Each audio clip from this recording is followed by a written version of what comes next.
In this film it is believed that the troops shown are in marshalling Area C in and around Southampton before embarking for La Riviere and Gold Beach.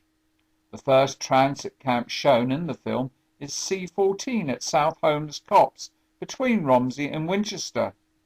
The second camp appears to be on Southampton Common in the heart of the city, where soldiers are relaxing prior to embarkation.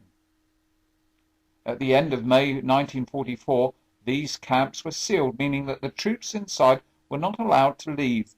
This was to minimize the risk that enemy spies or the British public might realize that D-Day was near, and in the film a military policeman can be seen checking civilian identity papers. The film features a mobile canteen in the back streets of Southampton dispensing tea. The cameraman passes the Cambridge Hotel with the 50th Division transport parked along Brinton's Road in St Mary's, Southampton, on the way to the embarkation yard on the River Itchen. The gasometers in the background help to identify the slipway or yard at Northam Quay, close to the present-day football stadium. According to the Imperial War Museum, the men in the film are detachments from the 86th Field Regiment Royal Artillery, No. 9 Beach Group, the 5th East Yorkshire Regiment, as well as the 50th Division service units.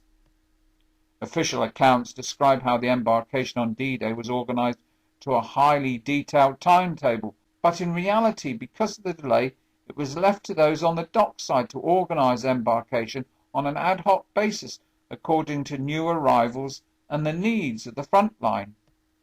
The film shows that initially the yard at Northam was used by British assault troops, but more film shows how it was also used later by American troops, thereby maintaining a steady stream of troops and resources to the front line in Normandy. It was critical that the Allies were able to support their beachheads by sea before the Germans received reinforcements by land. As the landing craft travels along the River Itchen, it passes Southampton's eastern docks and Empire-class troop ships of Force S, and as the flotilla reaches Southampton water, a Sunderland seaplane flies overhead, even though the commercial service for seaplanes was moved to Poole in Dorset at the beginning of the war. As the convoy reaches the open water of the Solent and then the English Channel to rendezvous at Piccadilly Circus off the Isle of Wight, the craft are escorted by Hunt-class destroyers. The cameraman is keen to include soldiers from as many regiments as possible to show that D-Day and the liberation of Europe was a shared operation involving troops from all over the UK. Initial preparations for the naval component of D-Day, with the code name Neptune, began in May 1942, when planning staffs were established to look into conveying a large Allied expeditionary force across the English Channel. The assault troops were organised into two main task forces, a Western task force comprising US forces assigned to land on beaches codenamed Omaha and Utah, and an Eastern task force comprising predominantly British and Canadian forces that were to land on beaches codenamed Sword, Gold and Juno. Both task forces required sufficient amphibious vessels of all descriptions to transport and land approximately a division on each of the Normandy beaches. In the film, the LCT flotilla steamed towards King Red Beach, while Force G shells Gold Beach and comes under fire itself. The assault battalions of the 69th Brigade landed both sides of La Riviere. The East Yorkshires, blown to the east, ended up attacking from the rear.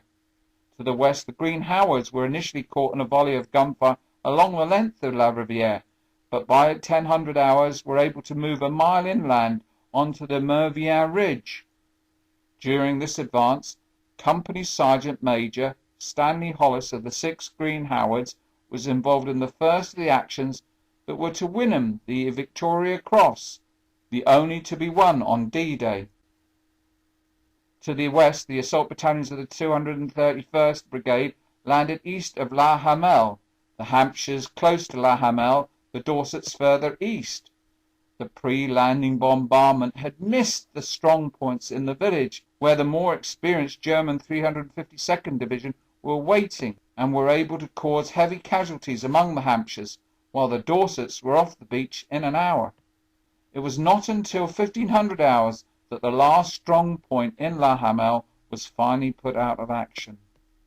47 Commander were also landed at 1000 hours, although 3 of their landing craft were sunk by obstacles obscured by the rising tide. Yet they were still able to conduct a fighting advance inland before taking Port Le Bassin early on the morning of the 8th of June. The 6th Green Howards can be seen taking their first prisoners to the beach as a battalion advances inland, supported by armoured vehicles, including a 50th Division Wolverine and several Sexton tanks. Although they were not able to reach the Bayeux-Caen road, by nightfall contact had been made with the Canadians, and the division held a beachhead nearly 6 miles deep and 6 miles wide. On D-Day, in addition to Stanley Hollis's VC, the men of the 50th Division won 32 military medals, 3 Distinguished Conduct Medals, 15 military crosses, and 5 Distinguished Service Orders. The division suffered 400 casualties, 174 of them from the 1st Hampshires, but by midnight on the 6th of June, 24,970 men had landed on Gold Beach.